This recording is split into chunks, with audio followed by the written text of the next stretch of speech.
Hello student एक दिन धरी तुम्हारे बहुते कमेंट कर आसिला जे सोशल साइंस और इंग्लिश ग्रेस मार्क देव ना नाई यदि सोशल साइंस और इंग्लिश ग्रेस मार्क निदिए तेनहले तो आमी फेल करिम जी सकल स्टूडेंट सोशल साइंस और इंग्लिश भय खाई आछे সেই সকল স্টুডেন্টের ভাবে আসাটা অতিকৈ ভাল খবর।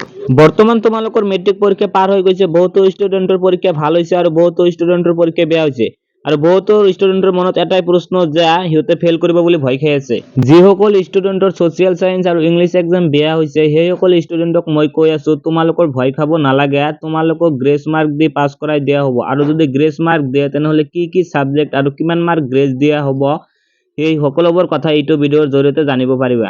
গতিকে তোমালোকে এই ভিডিওটো শেষলৈকে চাবা আৰু তুমি যদি আজিজুল এডুকেশ্যন চেনেলটো সাবস্ক্ৰাইব কৰা নাই তেনেহলে এতিয়াই সাবস্ক্ৰাইব কৰি দিয়া আৰু ভিডিওটোত এটা লাইক কৰি দিয়া। আৰু যিসকলে সাবস্ক্ৰাইব কৰিছে তেওঁলোকক জনাইছো থ্যাংক ইউ সো মাচ। তোমালোকে আগতে জানি থোৱা যে তোমালোকক তিনিটা সাবজেক্টত গ্ৰেস মাৰ্ক দিয়া হ'ব, কিন্তু কি কি সাবজেক্টত গ্ৰেস মাৰ্ক দিয়া হ'ব আৰু কিমান মাৰ্ক দিয়া হ'ব ইয়াত কোনো নিৰ্ধাৰিত সাবজেক্ট নাই। তোমালোকে যে তিনিটা সাবজেক্ট কম নম্বৰ পাবা সেই তিনিটা সাবজেক্টতে গ্ৰেস মাৰ্ক দিয়া হ'ব।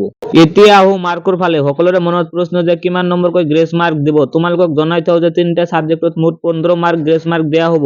এটা সাবজেক্টত খুব বেশি 5 মাৰ্ক গ্ৰেস মাৰ্ক দিয়া হয়, এটা সাবজেক্টত 5 মাৰ্কৰ ওপৰত গ্ৰেস মাৰ্ক দিয়া নহয়। মই এটা উদাহৰণ দিছো, তুমি ইংলিশত 27 পাইছা তেনেহলে তোমাক পাস কৰিবৰ ভাবে 3 মাৰ্ক লাগে, এই 3 মাৰ্ক তোমালোকক গ্ৰেস মাৰ্ক দিব। আৰু এটা উদাহৰণ দিছো, যদি সোশিয়াল সায়েন্সত তুমি 25 পাইছা তেনেহলে তোমাক 5 মার্ক গ্ৰেস দিয়া হ'ব। যদি তুমি কোনোবা এটা সাবজেক্টত 24 পাইছা তেনেহলে তোমাক কোনো গ্ৰেস মার্ক দিয়া নহব। মই আকৌ কৈছো, তোমালোকে যদি কোনো এটা সাবজেক্টত 24 পাইছা তেনেহলে তোমালোকক কোনো ধৰণৰ গ্ৰেস মাৰ্ক দিয়া নহব।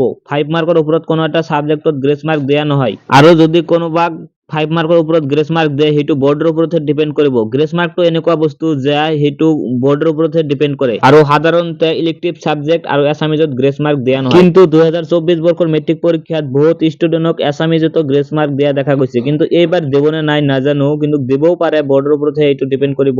মই এটা তোমালোকক কথা স্পষ্ট কৰি দিছো যে তোমালোকে সোশিয়াল সায়েন্স আৰু ইংলিশত ফেল হোৱা বুলি ভয় খাব নালাগে। তোমালোকক সোশিয়াল সায়েন্স আৰু ইংলিশত বেছি মাৰ্ক গ্ৰেস দি হলেও পাস কৰাই দিব। গতিকে তোমালোকৰ টেনশন কৰিব নালাগে, নিশ্চয় তোমালোকে কথাখিনি বুজি পাইছা। এইখিনি আছিল আজিৰ ভিডিও। যদি ভিডিওটো ভাল লাগে তেনেহলে প্লিজ চেনেলটো সাবস্ক্ৰাইব কৰি দিবা আৰু লগতে ভিডিওটোত এটা লাইক কৰি দিবা।